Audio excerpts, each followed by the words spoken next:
Imagine waking up tomorrow morning in the year 2026. Your smart bed gently vibrates to wake you, but as you open your eyes, a holographic notification hovers in the air. Your deep sleep analytics subscription has expired. If you want to see your recovery data, or even keep the mattress at your preferred temperature tonight, it will cost you an extra $12 a month. You walk to your garage and try to start your electric car, but a message on the dashboard informs you that your acceleration performance pack has been deactivated because your payment method on file was declined. To get from 0 to 60 in the time you were originally promised when you bought the vehicle, you must now pay a recurring monthly tribute to a corporation located thousands of miles away. This isn't a scene from a dystopian movie or a pessimistic sci-fi novel. This is the calculated, biological, and economic reality of the world you are living in right now. You are witnessing the final, aggressive stage of a silent revolution I call the death of ownership. For over a century, the middle class was built on a simple, sturdy foundation. You worked, you earned, and you possessed. Ownership was the shield that protected your family from inflation and the sword that allowed you to build a legacy. But in 2026, that foundation is being systematically dismantled. The architects of the global economy have realized they make significantly more money if you never actually own anything. They are transitioning you from a citizen owner to a digital serf. You are being forced into a state of subscription serfdom where your software, your tools, your entertainment, and even the four walls around you are merely rented back to you. Most people believe that subscriptions are just a matter of convenience. They think it's easier to pay $15 a month than $300 up front. But that is the ultimate psychological lie designed to keep your brain in a state of biological emergency. In our previous videos, we talked about the $5,000 escape velocity and the $20,000 threshold for free will. But in 2026, those milestones are under attack by what I call invisible leaks. These leaks are specifically designed to bypass your brain's natural defenses and ensure that you stay cognitively tired and financially breathless. Over the next 20 minutes, we are going to dismantle the psychological prison that holds billions of people captive. I am going to show you the neuroscience of how recurring payments hijack your dopamine system, why your autopay settings are physically making you less intelligent, and the specific ownership audit you must perform today if you want to stop being the fuel for someone else's machine. By the end of this video, you will understand why owning nothing isn't a path to happiness. It is a neurological cage that prevents your brain from ever functioning at its highest potential. To understand why your bank account feels like a bucket full of holes, we have to look at the new digital feudalism. In the medieval era, serfs worked the land but possessed none of it. They paid a portion of everything they produced to the lord of the manor in exchange for the right to stay alive and the protection of the castle. Today, the lords haven't disappeared. They've simply moved into the cloud. Every time you pick up your phone or log into your AI assistant, you are entering a digital fiefdom. You pay for the right to use the tools you think you bought. You pay for the right to access the files you created. You are paying a friction tax on your very ability to think and work. Consider the life of Alex in 2026. Alex feels successful. He has the latest devices, a high-speed AI personal assistant for everything, and a luxury apartment filled with smart appliances. But if Alex stops working for just 30 days, his entire reality literally vanishes. His professional tools lock him out, his car's performance drops, his digital memories become inaccessible, and his very lifestyle is deactivated by a server in a remote data center. Alex is a high-velocity conductor for capital. Money flows into his account from his job and flows out immediately to the tech lords. He has no residual value in his life. He is decorating a rented cage in a world he does not own. He is the ultimate high-income poor person. Jordan, on the other hand, understands the sovereignty of ownership. Jordan is the man the system hates because he is system independent. He buys his hardware in cash. He uses local open source AI models that don't require a monthly fee. He buys physical copies of the books and data that matter to him. While Alex is paying rent on his identity, Jordan is investing in his autonomy. This is the fundamental divide of the late 2020s. One person is building a fortress of stone while the other is building a mountain of sand and digital receipts. The question you must ask yourself right now is, are you an owner or are you just a temporary user of your own life? The reason we fall for this trap is deeply rooted in our neurobiology. Scientists have discovered a phenomenon called the pain of paying. When you hand over physical cash for a purchase, a part of your brain called the insula, the same area that processes physical pain and disgust, actually lights up. It hurts to lose an asset. Your brain's executive function is triggered, forcing you to ask, is this worth the sacrifice? However, the subscription model was engineered to bypass the insula entirely.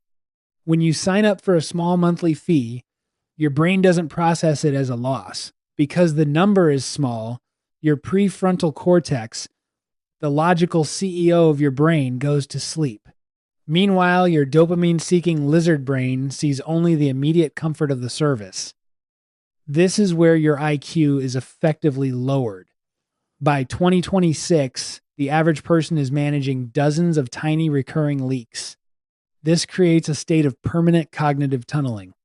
Your brain is so busy managing these monthly traps and checking if payments cleared that it lacks the bandwidth to focus on the macro opportunities that actually create wealth. You aren't broke because you are lazy. You are broke because your biology has been hacked to ignore the slow bleed of your future freedom. You are paying a stupidity tax to stay on the treadmill. Think about it. If you are constantly worried about 30 different small payments, how can you ever have the mental silence required to invent something new or negotiate a massive deal? But the trap goes much deeper than just digital files. We are now seeing the rise of software-locked hardware. Corporations have realized they can claim ownership over the logic of physical objects. Imagine a coffee maker that refuses to brew unless you are subscribed to a specific bean delivery service, or a tractor that won't let you repair it because the software belongs to the manufacturer. This is a hostage situation involving physical atoms. You have paid for the plastic and the metal, but you are a tenant in your own equipment. This creates a terrifying state of biological fragility. Because Alex owns nothing, he has zero collateral, he has nothing to sell if the market crashes. He is a prisoner of his own burn rate. To reach the top 1%, you must possess assets that have value density things that retain their worth even if every server on Earth goes dark. Now, let's address the most controversial part of the 2026 economy, housing. You've probably heard the headlines about the death of the middle class. In cities all over the world, giant private equity firms are buying record numbers of homes, not to live in them, but to rent them back to you forever. They've rebranded this as housing as a service. They tell you that renting is flexible and ownership is a burden. They want you to believe that not having to fix a leaky faucet is a fair trade-off for never building equity. But this is a mathematical trap designed to harvest your lifetime earnings. Ownership isn't actually about the house itself. It's about locking in your future survival costs. When you own your shelter, you become the master of your own inflation. In 10 years, while the rest of the world is drowning in rent increases, your housing cost remains fixed or drops to near zero once the mortgage is paid. Alex rents his experience for $4,000 a month. Jordan lives in a modest, boring condo that he is aggressively paying off. In a decade, Jordan is breathing easy because he has secured his base of operations. Alex is still a hostage to the market, seeing his rent rise by 5% every year. Ownership is the only way to plug the largest leak in your bucket. If you subscribe to your shelter, you are guaranteeing that you will have to work until your very last breath just to stay indoors. This is the modern definition of a serf. You might think you can just unplug tomorrow, but for most people, the system has already biohacked their sense of social belonging. This is the network effect trap. If you cancel your social subscriptions, you lose your network. If you cancel your cloud storage, you lose the digital history of your life. These companies take your past and your future hostage. The switching cost has been made so high that it feels like a psychological breakup to leave. Alex is terrified of the silent year, the period where you look poor to the world by driving an old car and skipping the latest gadgets so you can actually become wealthy in reality. The tech lords rely on this ego fragility. They know that in our culture, we define ourselves by what we consume rather than what we possess. To break free, you must perform a dopamine detox on your finances. You have to be willing to be uncool for as long as it takes to reach your goals. Jordan has the mental strength to be outdated. He uses an older phone, he hosts his own data on local servers, and he spends his time building skills instead of browsing entertainment menus. He has reclaimed his focus capital. He understands that convenience is the most expensive product on earth. It is the interest rate you pay on your own laziness. Every time you pay for convenience, you are outsourcing a part of your competence to a corporation. Alex is conveniently broke because he doesn't know how to cook, fix his surroundings, or manage his own systems. He has traded his capability for comfort, and the system loves him for it.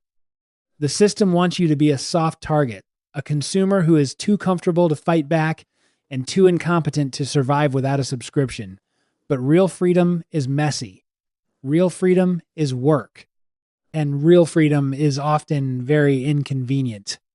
It starts with a radical ownership audit.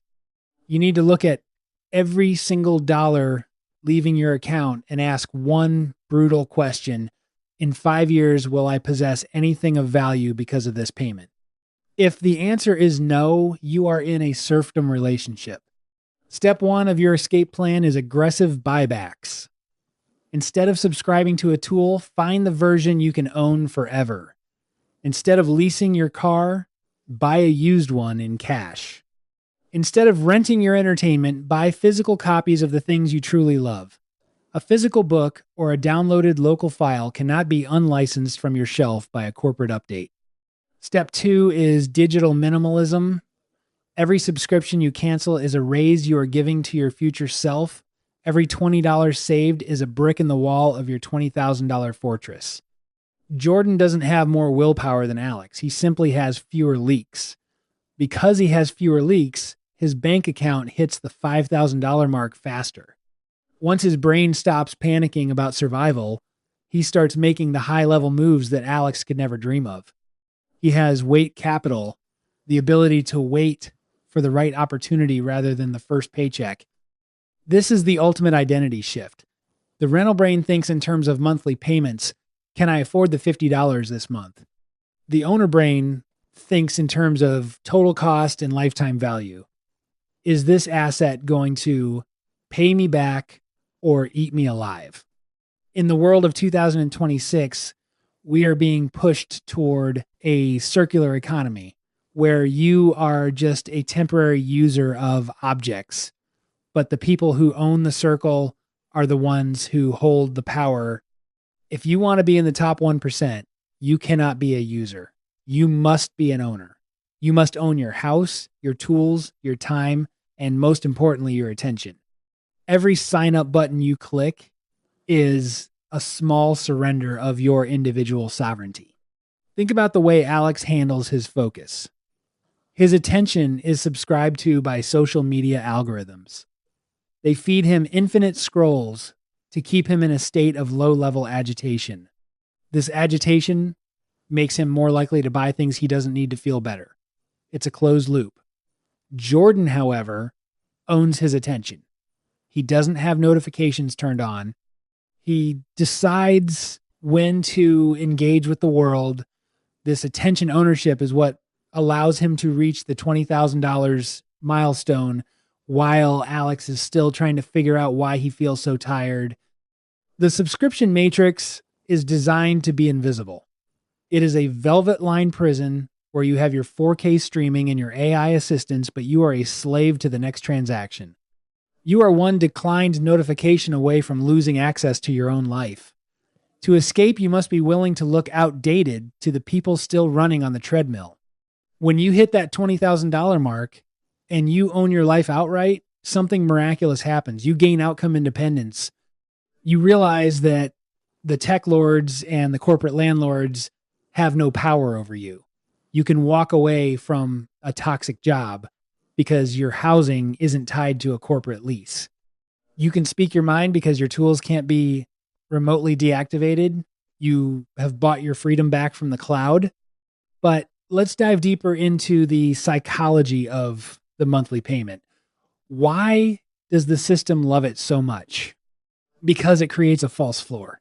It makes people feel like they are more affluent than they really are. Alex thinks he can afford a $80,000 lifestyle because his monthly payments only add up to $5,000. But Alex is one bad week away from total ruin. He has no margin of safety. In engineering, if a bridge is built to hold 10 tons, it's designed to actually hold 50. Most people in 2026 are 1 0-ton bridges carrying 9.9 tons, one gust of wind, one medical emergency, one AI layoff, and the whole structure collapses. Jordan, by owning his assets, has built a 50-ton bridge for his 10-ton life. That is the secret of the wealthy. They don't just have more money, they have more margin. We are reaching the end of this deep dive, but the real work for you is just beginning. The system of subscription serfdom only works if you stay asleep. It only works if you keep clicking I agree without realizing the price your soul is paying.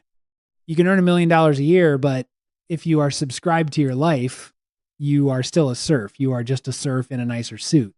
I want to leave you with a core mystery that most people refuse to acknowledge.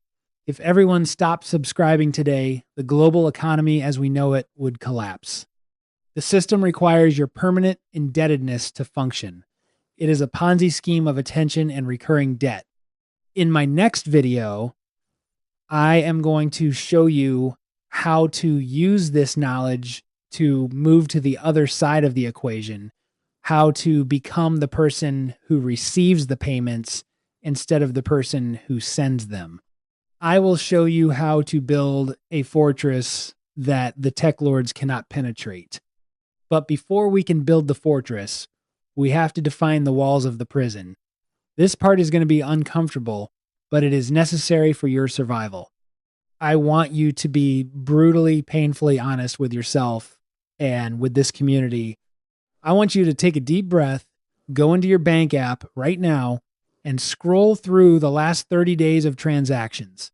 I want you to find every single recurring payment, every streaming service you haven't watched in weeks, every cloud storage fee for photos you forgot you took, every pro plan for an app you rarely open, and every premium membership that you signed up for during a moment of boredom. Now, I want you to write down in the comments, how many invisible leaks did you find in your bucket? And more importantly, what is the one subscription you are going to cancel tonight to buy back a piece of your brain? Be honest with yourself. The Alexes of the world will scroll past this question because it triggers the insula pain of their reality. They would rather stay in the fog than face the numbers. But the Jordans, the architects of their own future, will answer it because they are already planning their escape. Which one are you? If this video made you realize that you've been decorating a cage, hit the like button and subscribe. Share this with one person you know who is subscription rich but asset poor. You might be the one who wakes them up from the matrix. You might be the one who saves them from a lifetime on the treadmill. Remember, the treadmill only wins if you stay exhausted. It's time to stop renting your existence. It's time to start owning your life.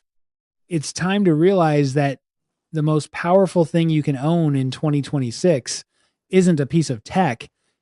It's your own autonomy. Every dollar you keep is a minute of your life you've bought back. The architects of the system want you to believe there is no alternative. They want you to believe that the lease is the only way to live. But once you see the bars, you can start working on the lock. It begins with the audit. It begins with the first cancellation. I know it feels small. I know $20 feels insignificant compared to $1 million. But the foundation of a skyscraper starts with a single shovel of dirt. You are pouring the concrete of your future freedom. Don't let the corporate ads tell you otherwise. You are more than a consumer profile. You are more than a target audience. You are a sovereign being who deserves to own their time. Stay vigilant. Watch the leaks. Guard your bandwidth. The silent year isn't a punishment. It's a strategic retreat to gather strength. Drive the old car. Wear the basic clothes. Host your own data. Own your world. The matrix is only powerful as long as you depend on it. Remember, your income is a choice. My name is Rob, and I'll see you in the next one.